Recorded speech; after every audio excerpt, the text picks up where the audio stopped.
about sections 3.1 to 3.3. Those were our 3 classes. So this week, that's the homework that's due and the quiz that we're going to have on Friday.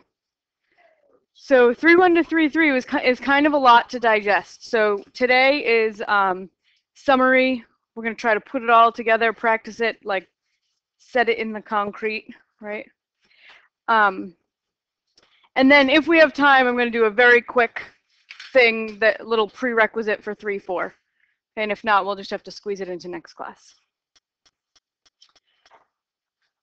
All right, so 3.1 to 3.3. So 3.1 introduced what a linear system is. Okay? 2 differential equations that are both linear in x and y. So it's a system of differential equations that looks like ax plus by for x prime, y prime is cx plus dy. And if we use matrix notation, it looks like this. And remember, when I put things in bold, that means that they're a vector. So this really means x prime, y prime equals a, b, c, d times x, y. Just a little review, matrix notation. All right, so first thing we did when we started introducing linear systems was we wanted to look at the equilibrium solutions. You look at the simplest thing first. So equilibrium solutions come from setting both of your differential equations equal to 0 and solving. And it turned out that you're always going to have an equilibrium solution at 0, 0. If you make x and y 0, x prime and y prime will both be 0. And the only way we could have other equilibrium solutions is if the determinant of my matrix A, B, C, D, equals 0. That was the only other way we could get a non-trivial equilibrium solution. And the last thing we discovered in the first half of 3.1, which was actually Friday of a week ago Friday, we discovered that the general solution to a linear system is a linear combination of any 2 particular linearly independent solutions to the system. So we said the general solution y is a linear combination of 2 particular solutions. So if we could come up with 2 particular solutions, take a linear combination of them, and we've got the general solution.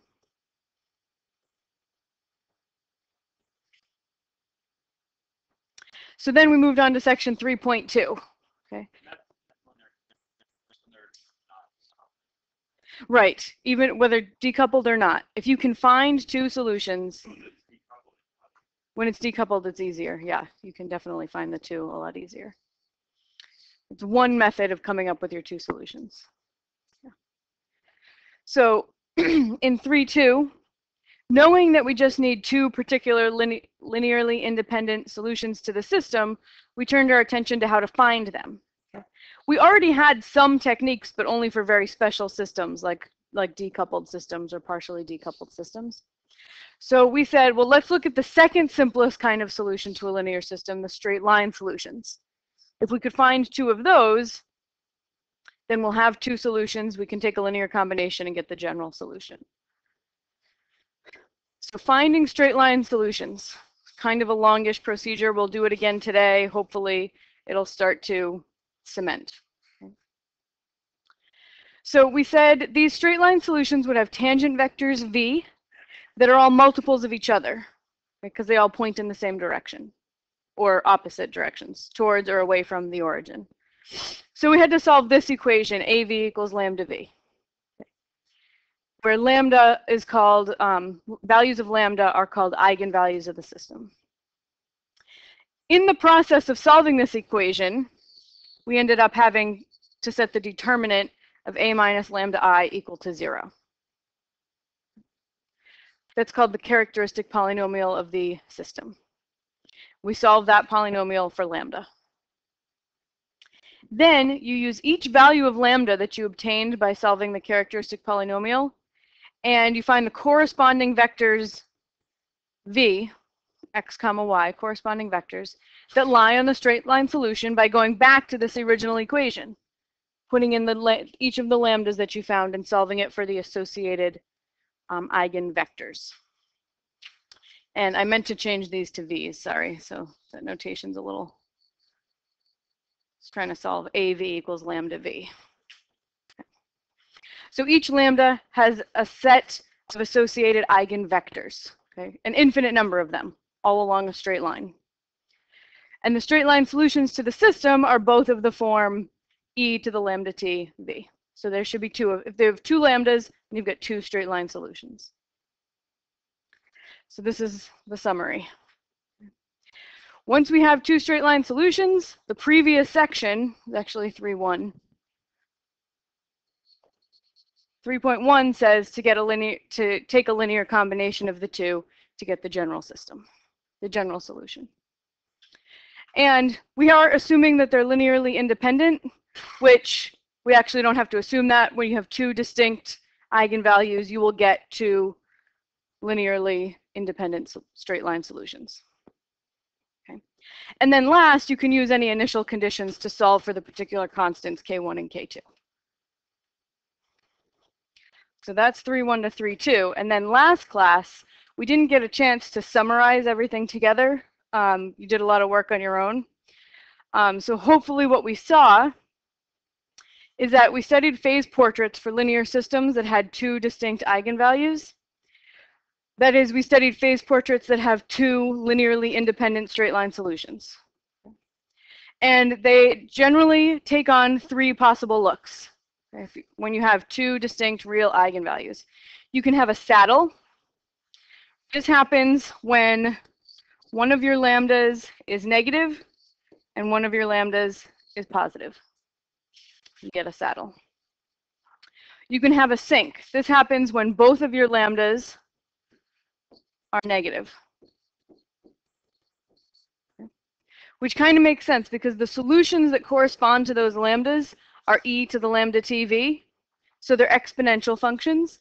And if lambda is negative, then they're exponential decay. So all of your solutions are going to approach 0.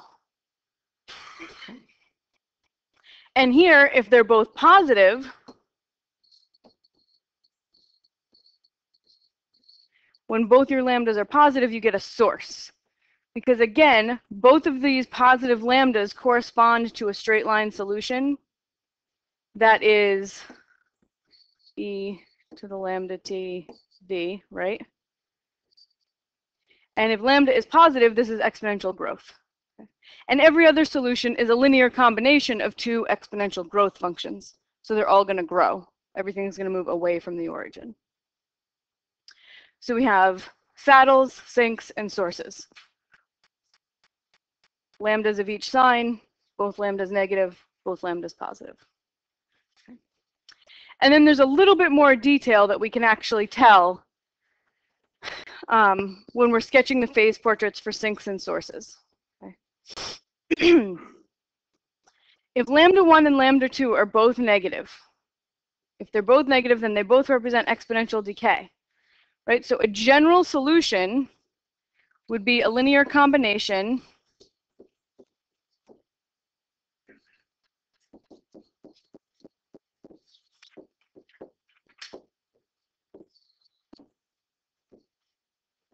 My general solution would be a linear combination of the two straight line solutions.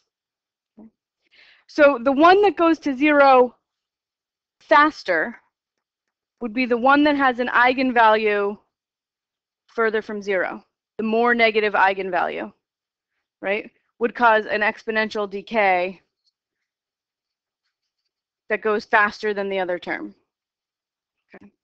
So let's see. We have two straight line solutions, this one and this one. One of them corresponds to the more negative lambda. One of them corresponds to a less negative lambda. So let's say, I have it all written out here so I don't mess up the notation. Okay, so lambda 1 is going to be the more negative. So we've got lambda 1 is less than lambda 2 is less than 0. Okay, so lambda 1 is the more negative solution, which means my solutions are going to go to 0 along that vector faster than they do along the other vector. So this must be my fast vector because all my solutions are very quickly going to 0 this way and then more slowly approaching 0 along the other direction. So this is my fast eigenvector and this is my slow eigenvector.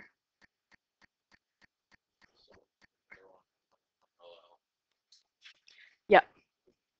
Yeah, so it's always gonna approach tangent to the eigenvector that is closer to 0. Okay, so lambda 2 is closer to 0, so my solutions all come in tangent to that guy.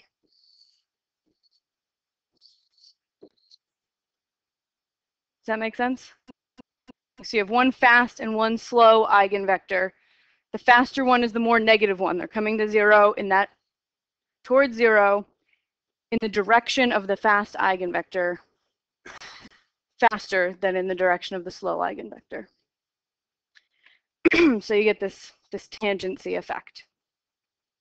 So they all approach the origin. All my solutions approach the origin, but they approach tangent to the eigenvector that's closer to 0. And they start parallel to the fast eigenvector. They start parallel to the eigenvector that's further from 0, and then come in tangent to the eigenvector that's closer to 0. And then we have the exact analogous thing that happens with sources, right? So they're going to start,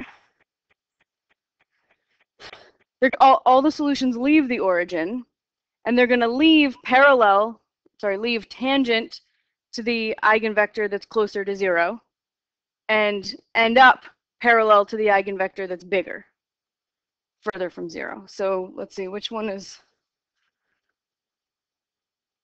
in the source? Lambda 1 is the bigger eigenvalue. Lambda 2 is closer to 0.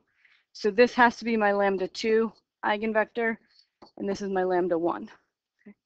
So all my solutions leave the origin. They all go away, but they're going to go away tangent to the slow eigenvector, and then take off along the fast eigenvector and end up parallel to the fast eigenvector. So lambda 1's the bigger eigenvector here. So they all end up growing in that direction. It ends up dominating.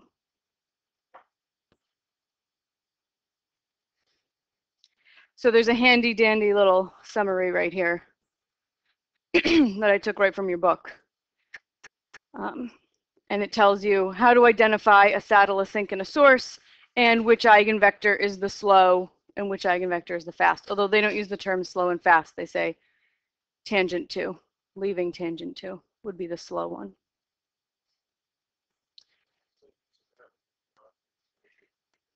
Exactly. Using this, you can draw phase portraits without creating a direction field with technology. Yeah. So we can know the qualitative solution, the entire qualitative solution to the system without having to do plotting. Yeah. So, and then finally, we classify some of these. A sink is called stable, and a saddle and a source are both called unstable.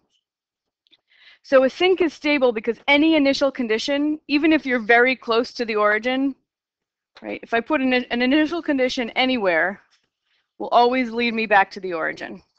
So it's called stable. If I move the point just a little bit away from the equilibrium solution, it comes right back. In the other two, I can move a solution very slightly away from the equilibrium, and it ends up moving away forever. So that's why it's called unstable.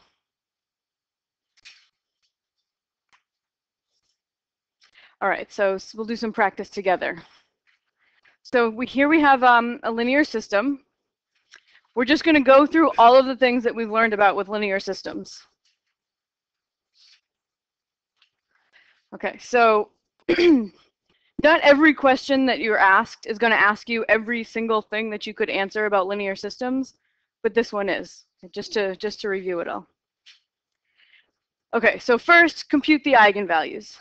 You get eigenvalues by finding the determinant of A minus lambda I. So this would be negative 1/2 minus lambda, 0, 1, negative 1/2 minus lambda. I want to take the determinant of that matrix and set it equal to 0. So then you do AD minus BC. So we have negative 1/2 minus lambda times negative 1/2 minus lambda. B times C is 0.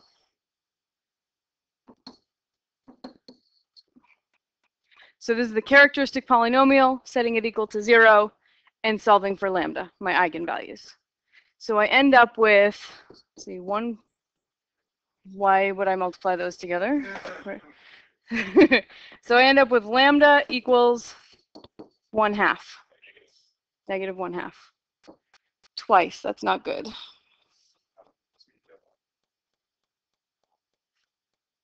That's not good because I can't use, I need two distinct eigenvalues to get the general solution.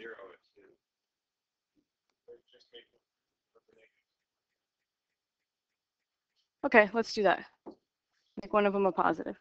So we get lambda equals negative 1/2 or positive 1/2. So we have lambda 1 and lambda 2. Two distinct eigenvalues. I must have copied something wrong when I wrote the problem down. Okay, so for each eigenvalue, we compute an associated eigenvector. By using my equation, I'm solving AV equals lambda V. And now I plug in each of my lambdas and solve. So A is, I'm going to do this on a new page.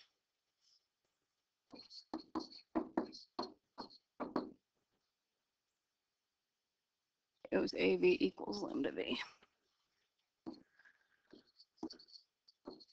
Okay, so A is negative 1/2, 0, 1, 1/2. Times some unknown vector xy equals lambda. One of my lambdas is 1/2 times the same vector xy. This is the definition of an eigenvector. It's an eigenvector whose vector field, which you calculate by doing A times V, this calculates the vector field, is a multiple of the vector itself. So when I multiply my matrix times my vector, I end up with negative 1/2 x plus 0 y equals 1/2 x, and 1x plus 1/2 y equals 1/2 y. So to simplify, I get x has to be 0 and x has to be 0. Y can be anything. So what would be one eigenvector associated 0, 1, 0, 2, 0, 3?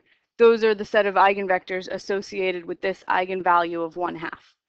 So for lambda 1 equals 1/2, my straight line solution is the equation x equals 0 and an associated eigenvector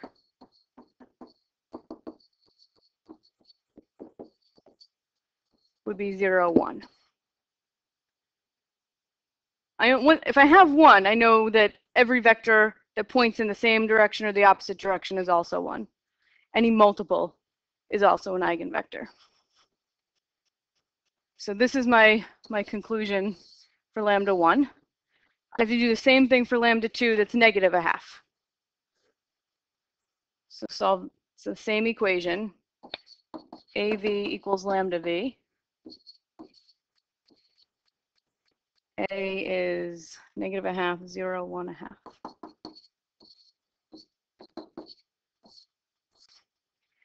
times some unknown vector xy equals my other lambda of -1/2 times xy.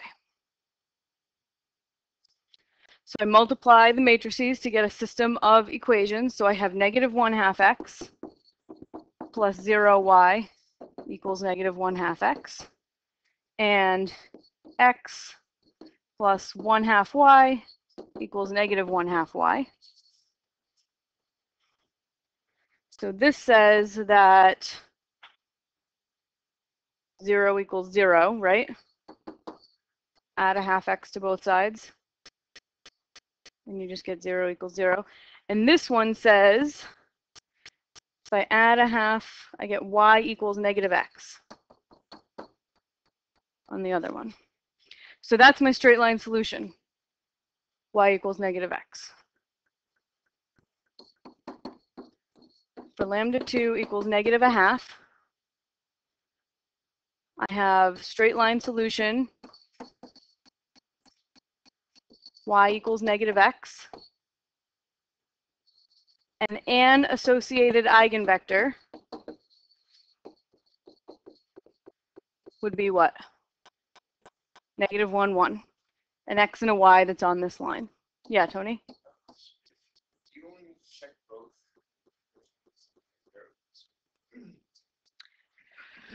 It's always gonna come out that either your two equations are the same, like in our last lambda. These two equations, when you simplify them, both say the same thing, or one of them would be 0 equals 0. So there's two things that'll happen, because you can't have the two equations can't be linearly independent. Otherwise, we would have just a single solution, x comma y, like 3, 5, right? Or x equals 7, y equals 10. So you're always going to have the situation where either your two equations are exactly the same, or one of them is 0 equals 0, because you need to have an infinite number of eigenvectors to have a straight line solution. All right, so we've got our two eigenvalues and associated eigenvectors. Now that I have those, I can use them to find formulas for the two straight line solutions. Okay. That is not the formulas for the straight line in the phase plane, but the actual formulas as functions of t, the solutions to the system. Okay, so that's going to be x of t, y of t. And I'm going to have two different straight line solutions because I had two different lambda values. So then I have x2 of t, y2 of t, and you can put it in matrix notation or regular notation, whichever you want. Okay, so maybe I should use matrix notation because that's how I wrote the general.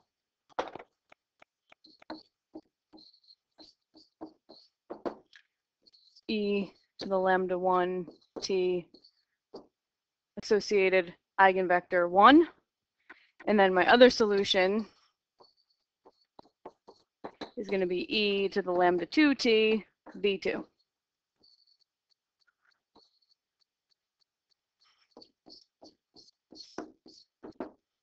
Okay, so lambda 1 was 1/2.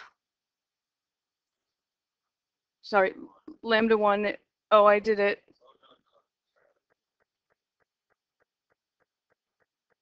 I called lambda 1 the positive 1/2, sorry. So I'll just do this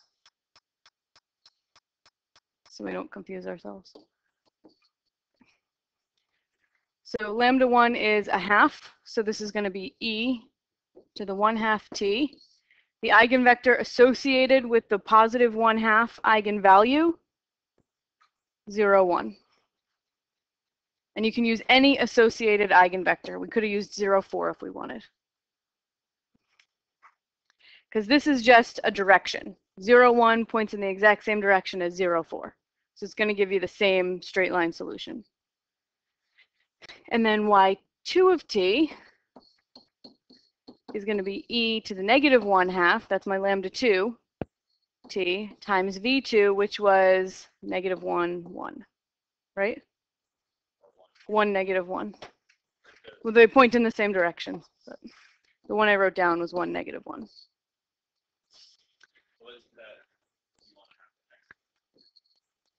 It doesn't really matter. That's a convention, yeah. Personal preference. So then if I really wanted to, I mean, I could leave it just like that. That's perfectly acceptable. But sometimes it helps yourself to think about what this really means in terms of solution to the system. Our system was x prime equals something, y prime equals something, which means you have two functions as solutions, x and y. So this says that x of t, y of t, that's my vector y1, x1, y1. That's equal to e to the 1/2 t times 0 is 0. E to the 1/2 t times 1 is 1, is e to the 1/2 t. So x of t is 0, y of t is e to the 1/2 t. And here this is x2 of t, y2 of t equals e to the negative 1/2 t, negative e to the negative 1/2 t. Just multiply this function times each component of the vector. Have your two straight line solutions.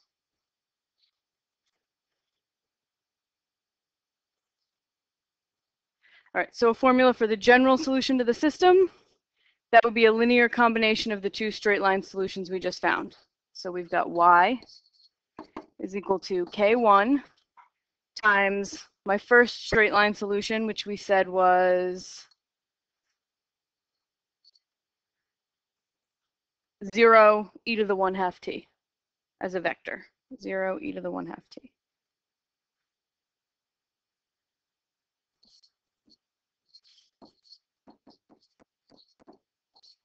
Plus k2 times my other straight line solution, which was e to the 1/2 t.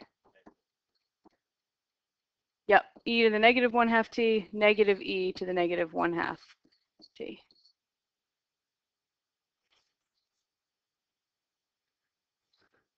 So there's my general. You can multiply out the k1 and k2 if you want. This says k1 times 0 is 0. K1 times the second component, I've got k1 e to the 1/2 t. I can also add them. Plus k2 e to the negative 1/2 t. And this one would be negative k2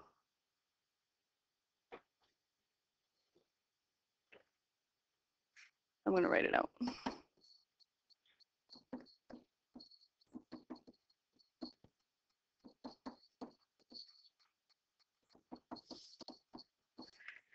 Okay, so I just multiplied my k1 and my k2. They're constants, so you just multiply both components of the vector. And then to add two vectors, you add the components. So my final solution would be y equals 0 plus k2 e to the negative 1/2 t is k2 e to the negative 1/2 t. And then add my two lower components, k1 e to the 1/2 t minus k2 e to the negative 1/2 t. Here's my general solution. And if I want the particular solution that satisfies an initial condition, y of 0 is 0, 2. That means when I plug in 0 for t, x is 0 and y is 2. So this says that y of 0 means replace all my t's with 0 and I get k2 in my first component. And in my second component, I get k1 minus k2.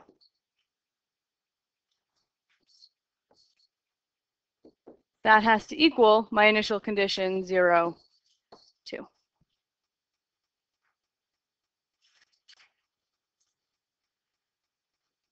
So k1 has to be, sorry, k2 is 0, that the components equal. And k2 and k1 has to be 2. So I've got my specific initial conditions, and I can plug them into my general solution. So I get y equals k2, which is 0. So I've got 0 as my first component. And then k1 e to the 1/2 t, 2e to the 1/2 t. Specific solution.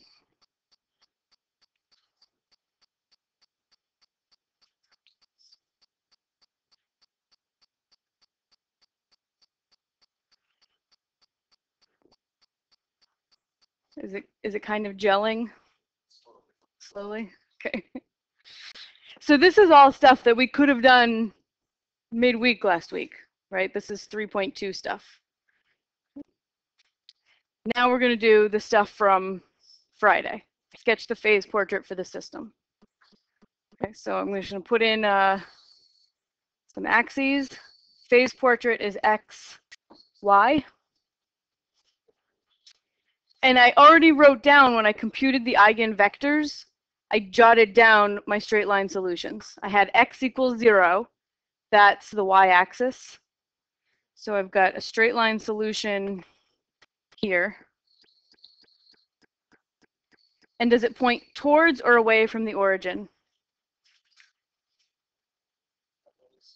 Let's go back to our computation here. Yep, so lambda 1 was a half. Straight line solution is x equals 0. How do we know it points away from the origin? Because lambda is positive. Yep. So, which means it's an exponential growth function, so you're always going to go away from the origin. So here I can put in my arrows away. Okay, and then my other straight line solution I get from lambda 2, and it's the line y equals negative x. So I plot y equals negative x. That would be this straight line solution. And does it point towards or away? Away, because that towards, yes, towards, because lambda 2 is negative 1/2. So it's going to approach 0. It's an exponential decay function, so it's going to go towards 0. So we had lambda 1 and lambda 2, positive 1/2 and negative 1/2, so we can classify the origin as a saddle. Yeah, and you can tell as soon as you plot the straight line solutions that this would have to be a saddle. So the rest of my solutions just kind of follow the straight line trajectories. So you've got, it starts parallel to one, finishes parallel to the other, moves in the same direction.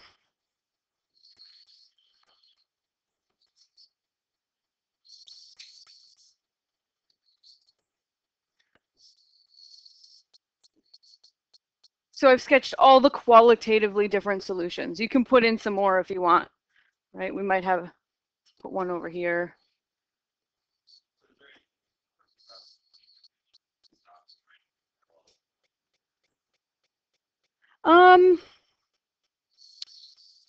Sure, it's important, but it's not anything that we can figure out qualitatively.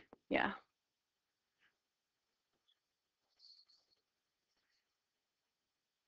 So there's our phase portrait. I'll put a point here because that's my equilibrium solution. That's a great question. If we go back to our very first, so let's think about our matrix. What was it? 1/2, 0, 1, negative 1/2. The only way I have equilibrium solutions other than 0, 0 is if the determinant of that matrix is 0. So let's check the determinant of this matrix.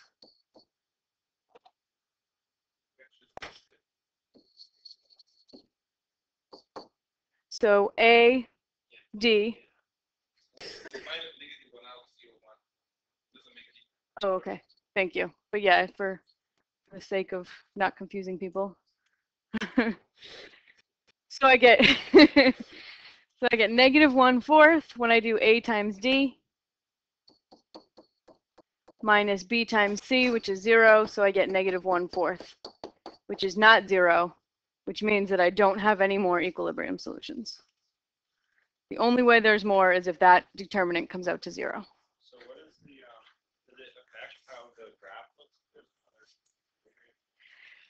Yeah. So like, can any, if there be a, depend, no matter what the type of graph it is, there be another solution? There can, yes. We're not studying that yet, but there can. Basically, all we've said is that we now know the behavior around the origin. We don't know how far out that behavior extends, but around the origin, in this general vicinity, we know we've got a saddle where the solutions do this and this and this and that. We know that the behavior around the origin is a saddle. If there's another equilibrium point, my saddle could veer off and land at another equilibrium point or something. Yep. But for right now, we're only studying systems that have the singular equilibrium point.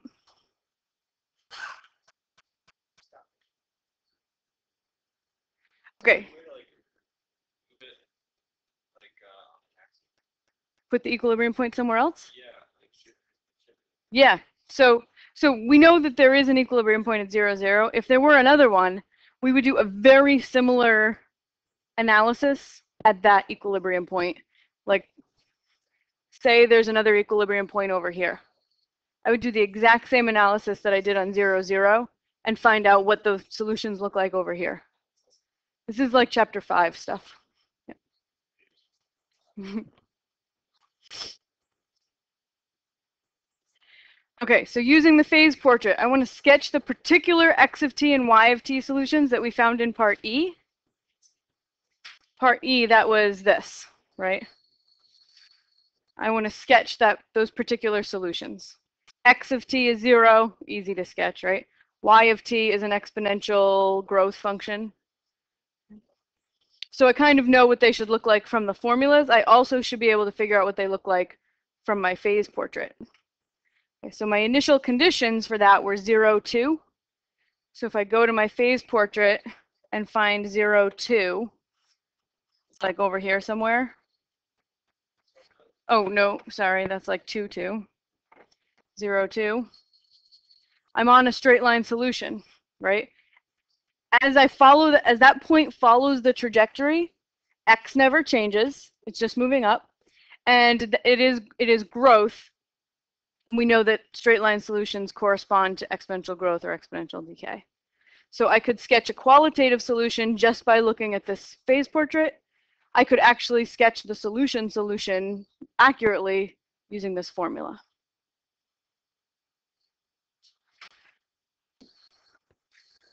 So if I've got t, x and y, x of t is 0. So x is always gonna stay like that. So that's x of t. And y of t is exponential growth, and it starts at 2, right? Because my initial condition was 0, 2. So my y value starts at 2 and grows exponentially.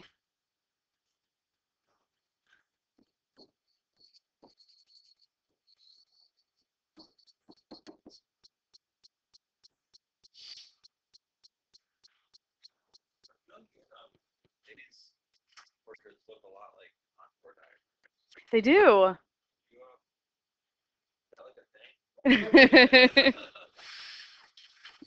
Yeah. So the thing with contour diagrams is that your graphic, you have 3 variables, right? So you're taking like slices. That's exactly what's happening, where we have 3 variables and we're looking at sort of a slice where we take t out of the equation and we get very similar looking things. Yep.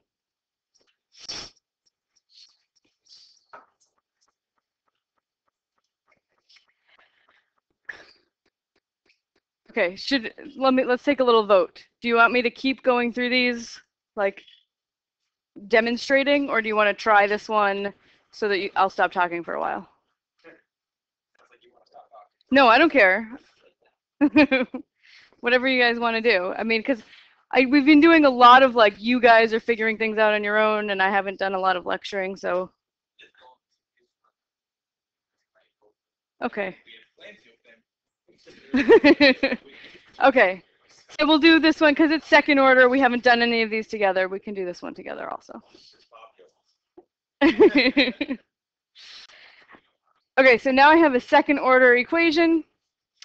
first thing I want to do is convert it to a first order system. So I do y prime equals v, v prime, right, which would be, v prime is y double prime. So I just say, okay, well, that means that would be negative 7 y prime, but that's v, plus 10y, minus 10y.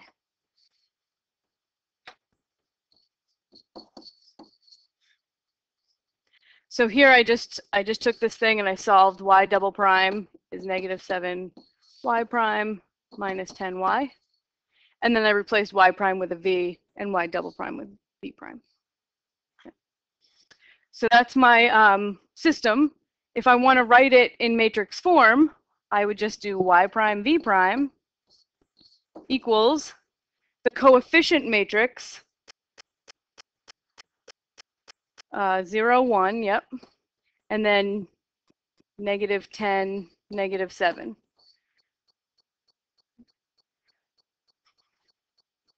So I should keep in mind, right, that this is 0y plus v. V prime is negative 10y. Yeah. Yes, sorry, I just haven't finished writing it down yet. Y, v.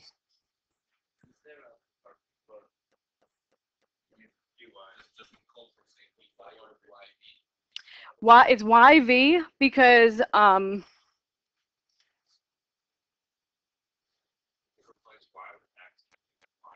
yeah. Would it? I don't know. Okay.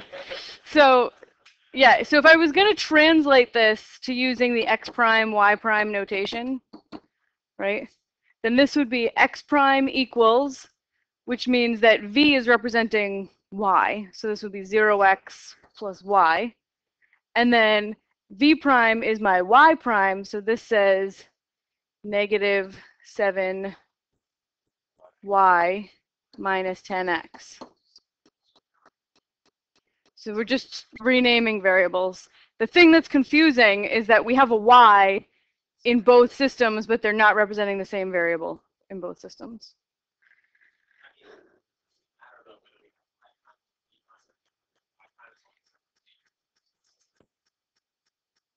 No, it will not matter as long as you, if you called this, if you did v prime, y prime, that would be fine. You would just have to switch the matrix. Yeah.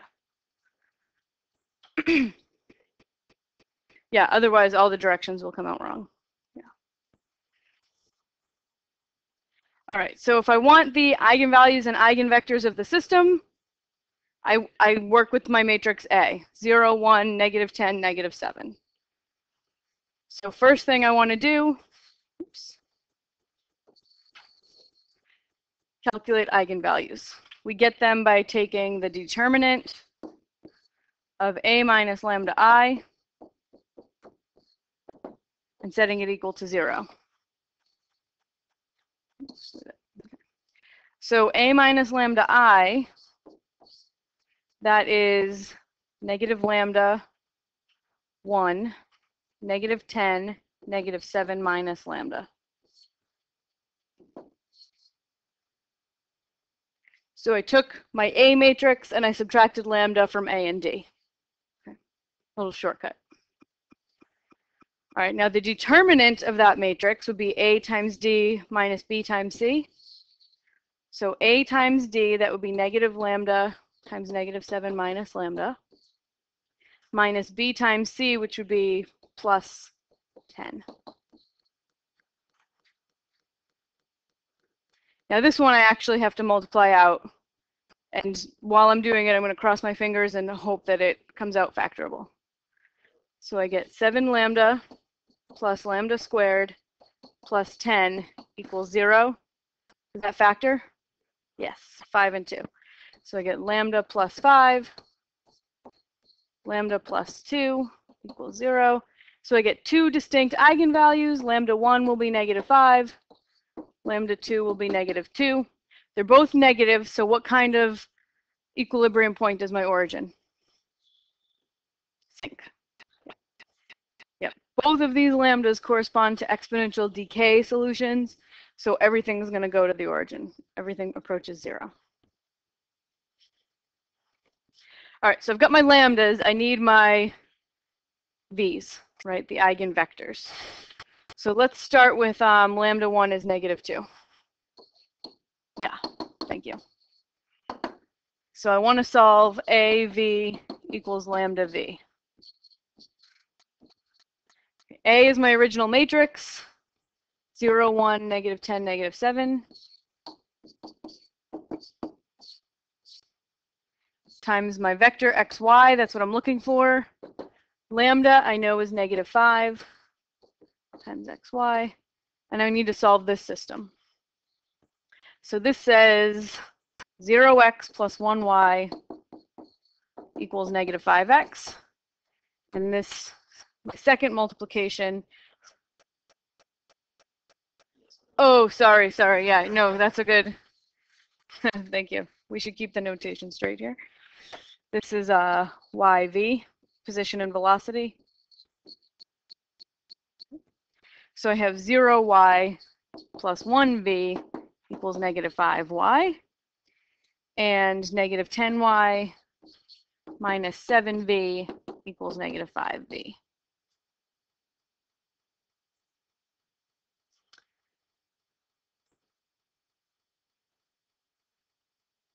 So these equations simplify to v equals -5y and 2v equals -10y. They're the same equation, right? Okay, so I have the same equation. So that means that my vectors all fall along that line. Any vector on that line, vy, will be an eigenvector. So let's just say 1. This is my straight line solution because we have position, velocity, so that's written well. And eigenvalue,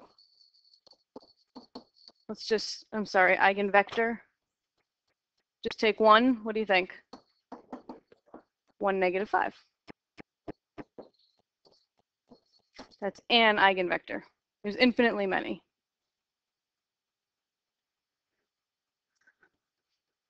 So that's my lambda 1 is -5. Now I'll do my lambda 2 is -2.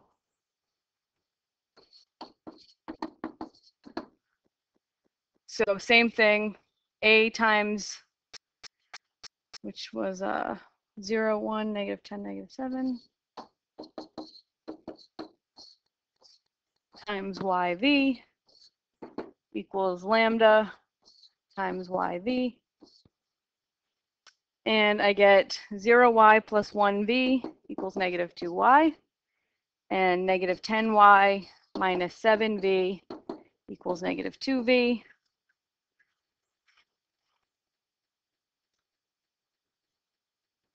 These are the same equation, right?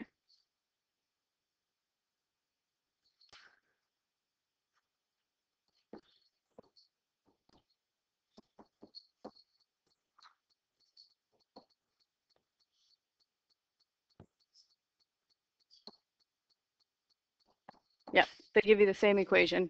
V equals 2y, that's my -2y, that's my straight line solution. V equals -2y. And an eigenvector would be any vector that's on this line, 1, -2.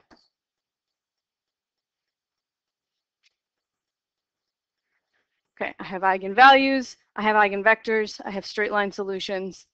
That is enough information to find formulas for the straight line solutions.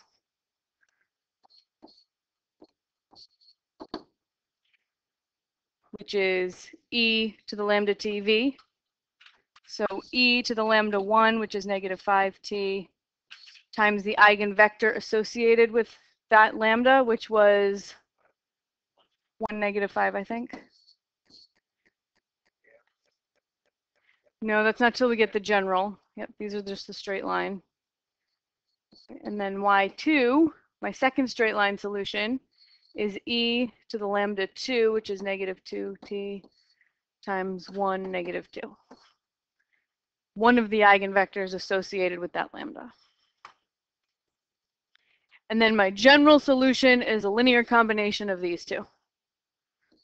So y equals k1 e to the negative 5t plus k2 times y2.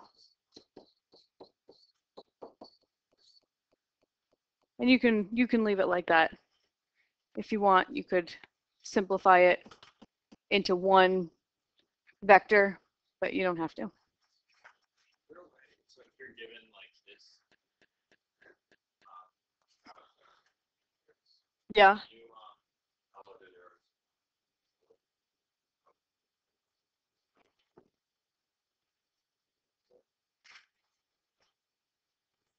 So you're just given the general solution.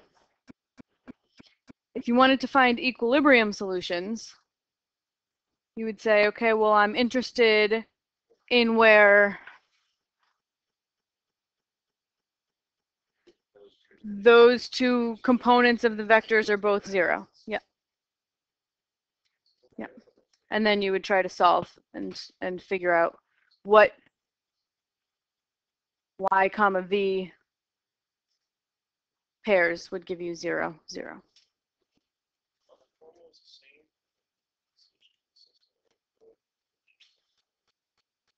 Yes.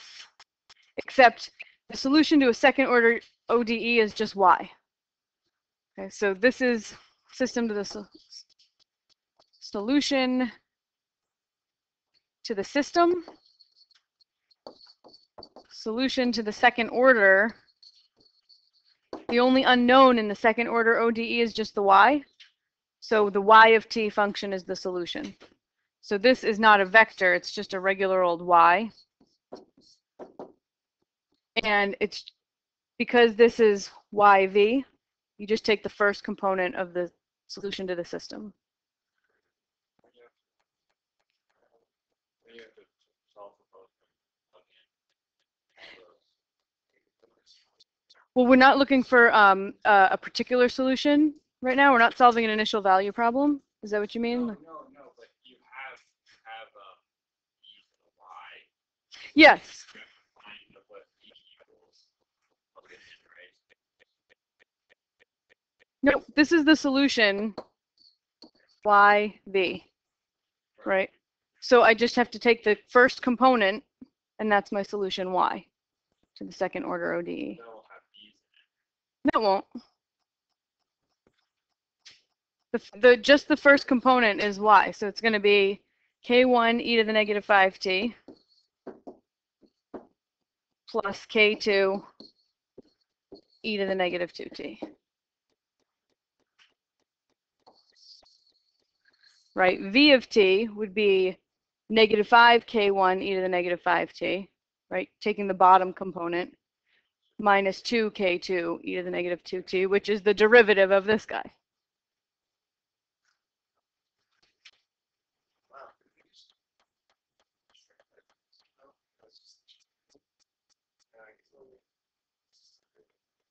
Yeah, you still got to. It just feels like you're missing information. What kind of information?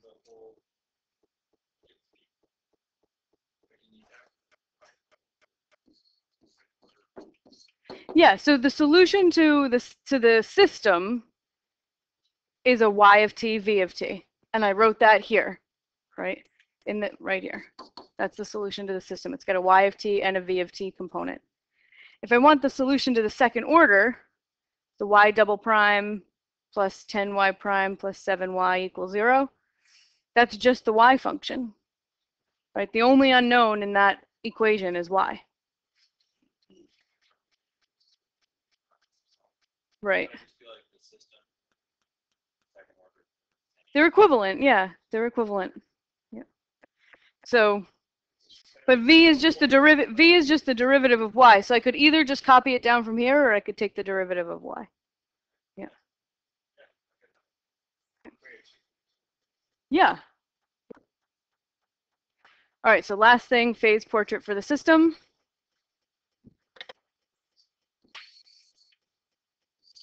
My phase portrait is y, v, position, velocity. I'm going to put in my straight line solutions right? And I had them back here.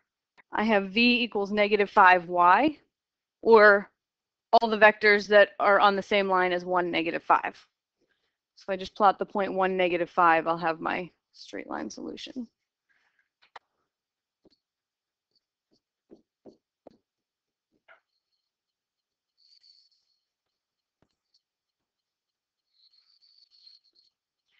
Okay, and that corresponded to lambda 1 equaled -5.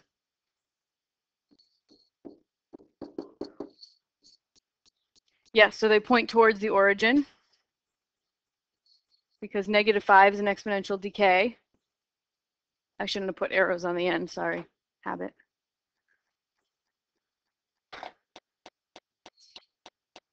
Okay, and then my other straight line solution,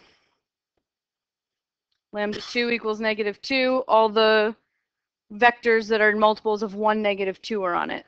So I'll just plot 1, -2.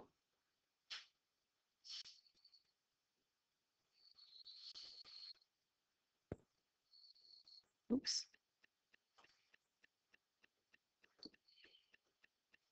And those also point towards the origin because that lambda is also negative. So I've got a sink. Everything's going towards the origin. And lambda 2 is the lambda value that's closer to 0. So my solution curves are going to approach tangent to lambda 2. They're going to start out parallel to lambda 1 and approach parallel and approach tangent to lambda 2. So let's see, we've got I'm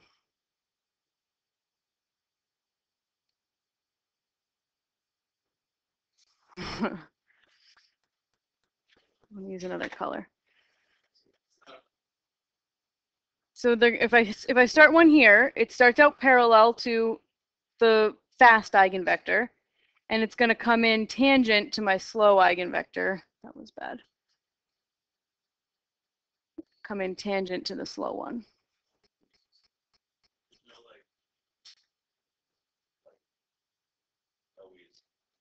Oh, yeah. I should draw it. You're right. Yeah.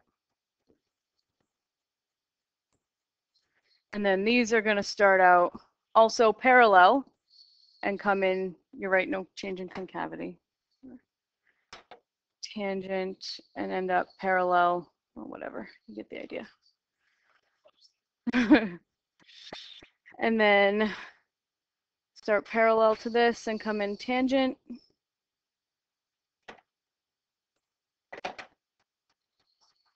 There we go. Yeah, it's just because they're so close together, it's hard to draw them. So let's see, this is my fast one, this is my slow one, so something like that. So we have our sink.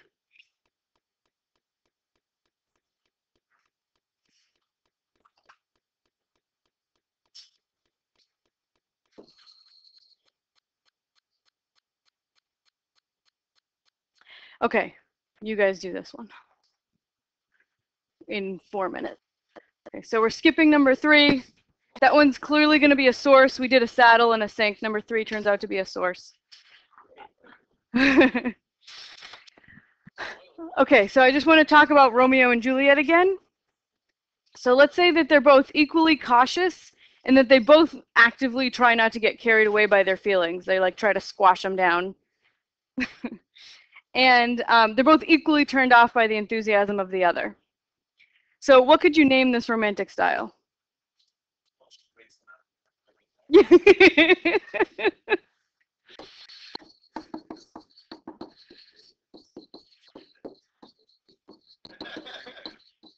You're actively trying to prevent yourself from falling in love, right? Or falling into hate, right? You're actively just trying to prevent your feelings. And when the other person demonstrates feelings towards you, it makes you back off even more. So you're like forcing yourself into watching TV on Friday night. So it's like a sink, yeah. So your common sense tells you that this love affair would be a sink, right? that it's going to fizzle out. There's no way that if Romeo and Juliet both have this same tendency, there's no way that their relationship could go anywhere. It's just going to fizzle out. So we want to choose some random values for the constants A, B, C, and D that could represent their ideal romantic style, their identical romantic styles. So if they're both fighting their feelings and they're turned off by the other, all the constants have to be negative, right?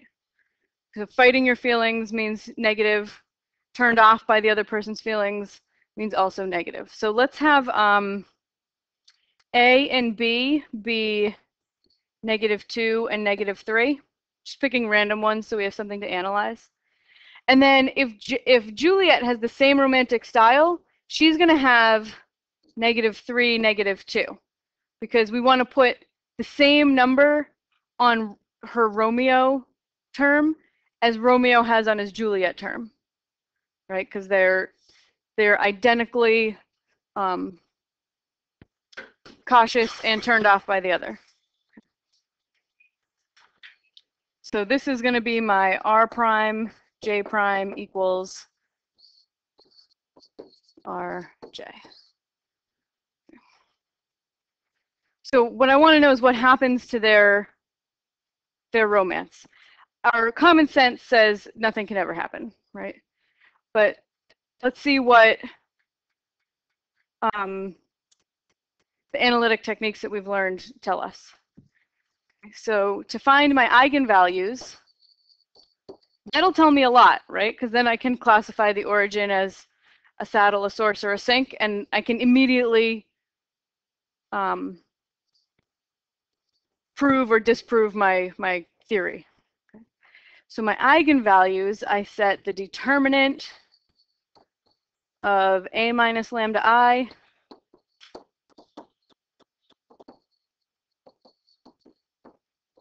equal to 0.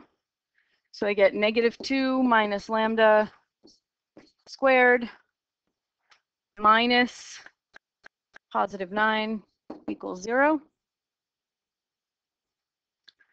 So I have 4 plus 4 lambda plus lambda squared equals -9 equals 0. So lambda squared plus 4 lambda plus 5 minus 5, that's better, I like that, equals 0. Does that factor? Okay, so that's plus 5 minus 1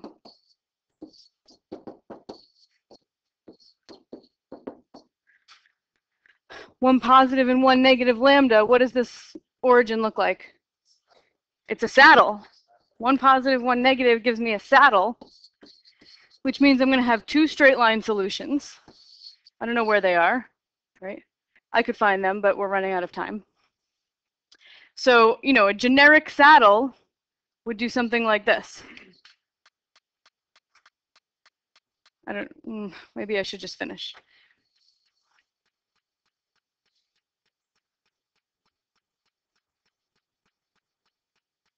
All right, I'll finish. I have a couple minutes. So let's use lambda -5. I have -2, -3, -3, -2 times RJ, Romeo Juliet, equals -5 RJ. -2 minus 3, -2R minus 3J equals -5R, and -3R minus 2J equals -5J. These are going to be equivalent, right? So if I solved for, say, R, then I get R equals J. Straight line solution, R equals J. And then if I do the same thing again for lambda is 1.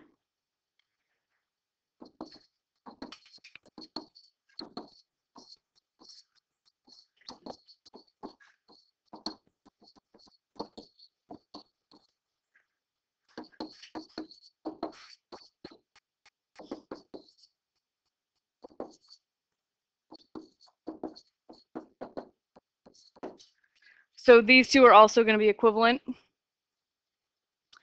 And we end up with R equals J again. Negative J. Yeah, R equals negative J. Okay, so I know my straight line solutions.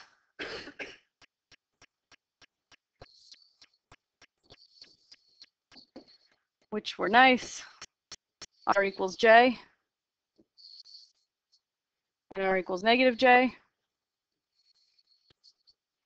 R equals J, that came from the negative eigenvalue. I really shouldn't put the arrows on the end. Yeah. And so this one came from lambda 1 is -5. This one comes from lambda 2 is 1. So those go away. And my phase portrait is going to look something like this.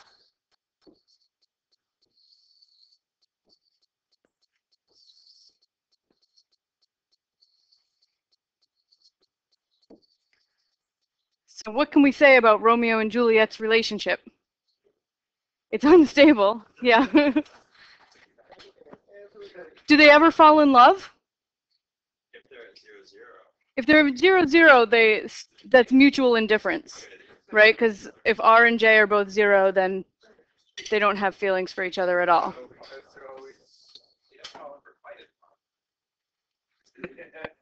Right.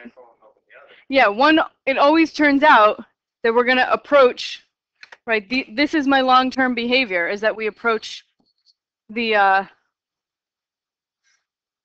lambda 2 equals 1 eigenvector, where they approach equal but opposite feelings for each other. One falls in love, the other falls in hate.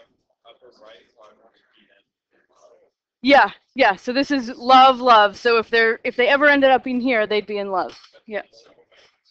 Yeah. If they start here, if they started in love, they're going to end up one loving, one hating.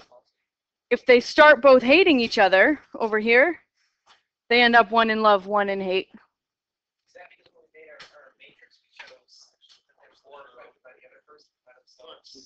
Could be. Could be. Yeah, it would be an interesting